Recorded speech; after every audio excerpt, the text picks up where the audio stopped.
Hey everybody, I'm back again with another video tutorial of my landscape. And I wanted to show you guys a couple of examples of this. This is one I did with, added some quin rose in the sky, a little bit of yellow, you may or may not be able to see. Used some mark making. The majority of this was wet in wet. Same thing with this, kept this one pretty simple, used a little different, more intense blue. These are versions I've done in my workshops, so I wanted to show you kind of how they all look a little different, but all look similar. We're gonna start by taping our paper down on our board. I'm just using an old piece of foam core that I recycled. I've used Scotch brand Professional Painters Tape. You can use Scotch Magic Tape. You can use the blue Painters Tape, but I feel like it kind of messes with my eye a little bit when I'm trying to work with color. And I've taped it all the way around, and then about a third of the way from the bottom, another piece of tape. And this will be our hard horizon line. The paints that we will be using today are from the class palette that I created. These are all Daniel Smith. Take a screenshot of this if you'd like. And I also have this on my website at meredithdesignco.com/resources. I buy all these by the tube and fill my own palette. Have my 3 jars of water. And I'll be using a Van Gogh size 12 round. Bought this on Blick, pack of 3 for $7.99. Okay, so let's get started. I'm gonna use clean water and a clean brush, and I'm going to get the top portion of the paper pretty wet. This is Arches 140-pound cold press, and I'm kind of doing this in a swoopy motion. I want these clouds today to look kind of like they are swooping across the sky. So I'm adding quite a bit of water. It's not running, but it's definitely pretty glossy. I'm gonna spray my palette. Activate it. And I'm just going to start with some of the French ultramarine blue and the phthalo blue. I'll turn this palette so it matches my card that I'm using over here. All right, and I'm just going to do some swooping motion with my brush. Now, we've talked about clouds when we did our landscape, and there's a lot of different ways to do clouds. This is just one. And because the paper is really wet, it's going to kind of fuzz out and make some nice, not blooms, but it will fuzz out nicely. I could add a little bit of the new gamboge in here if I wanted. Could also add a little bit of the quin. Now, if this seems too bright, just give it a minute.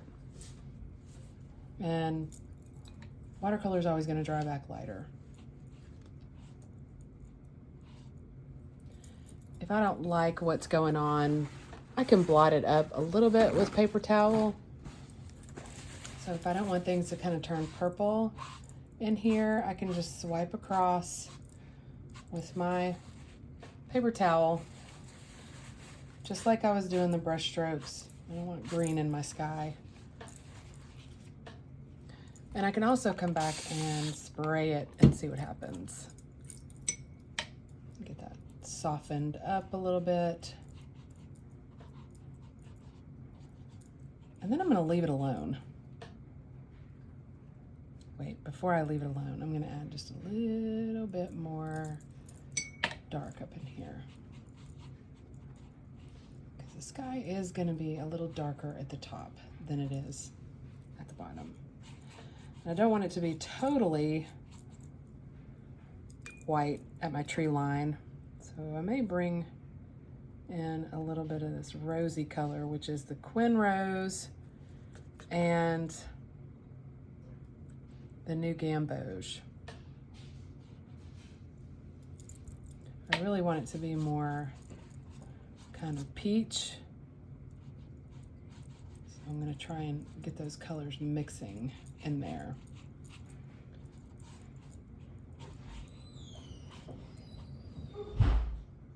All right, I've got a nice sky action going on here. You might have a little bit of a glare because the paper is still very wet, but I've got some nice pinks and orange. It's starting to look like a beach sunset. All right, now I'm going to work on my pasture a little bit, and I'm going to get this area also wet. I have something on my paper, but that's okay because it's about to get covered up with green. Now, if I want some variation in my grass, I'm going to need to do a couple of different washes and drop in color. So let's start with green gold, Hooker's green, with a touch of the Perylene green to make it kind of a little darker. And I'm just going to wash this across horizontally. And I might leave a little bit of white space. I'm gonna grab a little bit of the dark Perylene green, a little bit more, and we'll drop this in. And things are fuzzing out really pretty. These areas here are gonna dry like this, so they'll have a soft focus look to them. I'm gonna drop just a smidge of brown. This is sepia. Give the effect of some shadow happening. And I love raw sienna. I think it's really pretty in pastures, so I'm gonna pull some of that in as well. Now I can always come back and add more, but I'm trying not to overwork this at this point.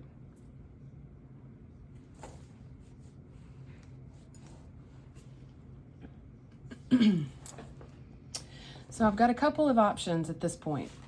I can pull the tape off and go ahead and start working on the trees. And if this paper is still wet, like I know it is, I'm gonna get this really soft fuzz that happens in the background. But if I don't want that effect, because that's gonna give me the illusion of distance, if I don't want that effect, I can wait until it's fully dry and I'll get this hard edge. This is just wet paint on dry paper. I kind of like the soft edge, so I'm gonna go ahead and pull that tape off now and work on that while it's still a little wet. But I don't want to totally cover up this really pretty blush color I got in my sky, so I'm going to be mindful right there. I'm gonna load up my brush with Perylene green mixed with the other two greens that I had going. And I'm just gonna rough in like I'm sketching with a pencil. Look at that fuzz, so pretty. The tree line. Rough in the tree line. So now I've got this nice bloom action happening here. Isn't that pretty? And I can load my brush with a little bit thicker paint. I've got a lot of water in my brush right now. And come back and drop in front. So I'm working kind of from the background to the foreground. Some more. I'm gonna leave some white space, and I'm not gonna go all the way down to the grass pasture line. So I'm just kind of using the side of my brush, the tip of my brush, and dropping in paint. I'm gonna grab some more of the green gold and drop it in to give a little bit of varying color. Everything's starting to blend together a little bit, so I'm going to clean my brush off and get just the green gold by itself and drop that into some of these white areas that I have. Now, as this dries, you'll see a little bit of variation, and then we can still come back with, once it's totally dry, we could come back and define trees if we wanted. But by having dark areas and light areas, it gives the illusion of depth and distance and shadow in those tree lines. You can come back and drop in, I've got a very wet brush here, drop in some dark areas here and there. That may be a little too much for shadow. And then it goes from a really flat, tree line to variation in color and shadow and light. Now, sadly, I've lost almost all of my peach color there, but it's just barely peeking up from the back. Same thing with the ground. If I want it to kind of fuzz into the tree line ground, if I want it to fuzz into the pasture a little bit and give that soft focus, I can go ahead and do that now. You can see it's still wet. I got some bloom action happening with that green gold. But I'm gonna get my brush loaded. I cleaned it. I'm gonna load it up with sepia and just do a line across the bottom of these trees. All right, my brush is too wet there. I don't like what happened. So I'm gonna blot my brush, and I'm also gonna blot the ground right there and try and lift off some of that. And it worked. So let me come back to, I accidentally got Payne's Gray in my brush. Let me get sepia.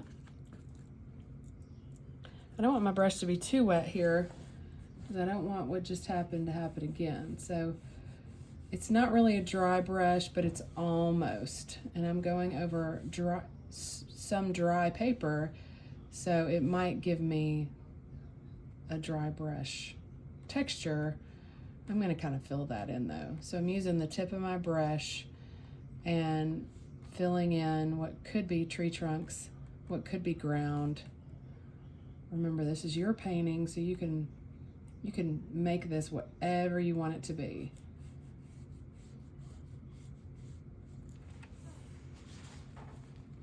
Had a really light touch there at the bottom.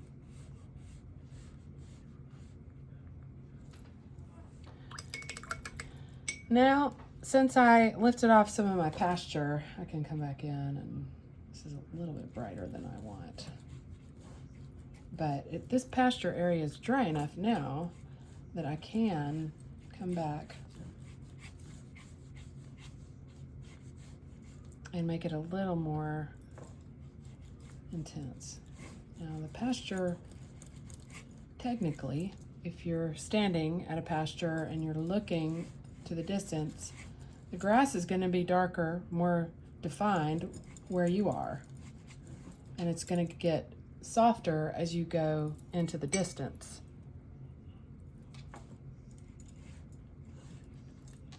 Okay, this is raw sienna. I'm dropping in.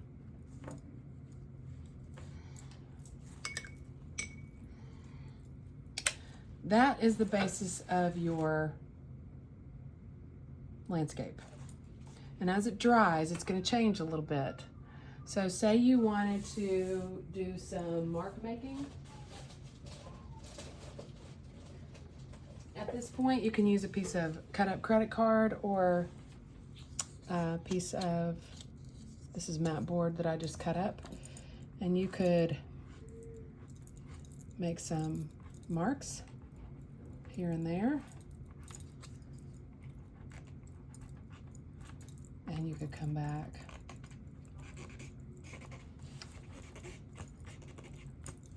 make whatever marks you want in this. Do the same with the trees, but as you start to mark into it, it might lift some of the paint off. a gift card or a razor blade would be a little bit better at this point. And I have a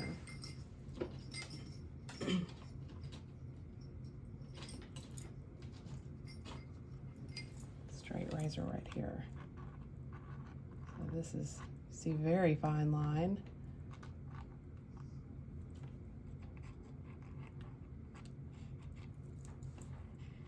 Sometimes I like this and sometimes I don't. And wherever you've marked, you can come back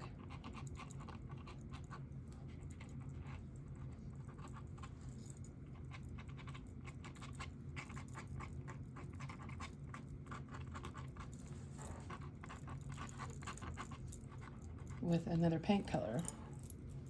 So let's get a little bit of this and drop in for some shadow where these, whatever is happening in the pasture.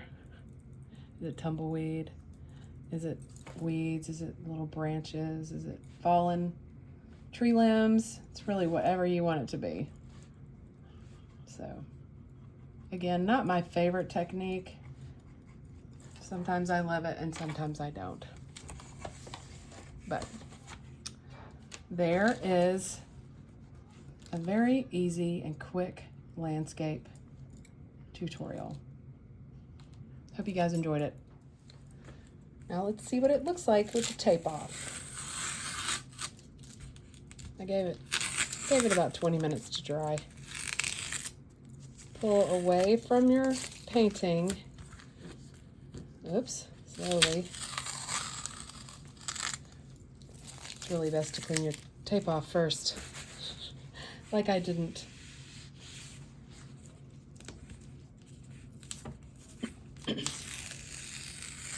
That nice crisp edge. So what about my mistake I just made there? I can get a clean brush and scrub over it, blot it with a paper towel, and if for some reason I can't get all the pigment up doing that, I can use the little piece of magic eraser. Look at this, just wet it and dab. Don't forget to sign your artwork.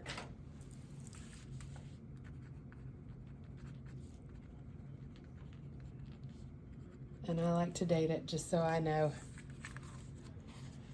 Doesn't it look pretty? It's not completely dry, so I'll just set it to the side and let it dry.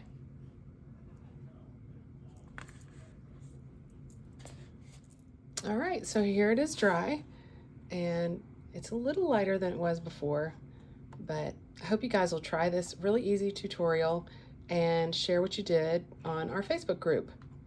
Happy painting!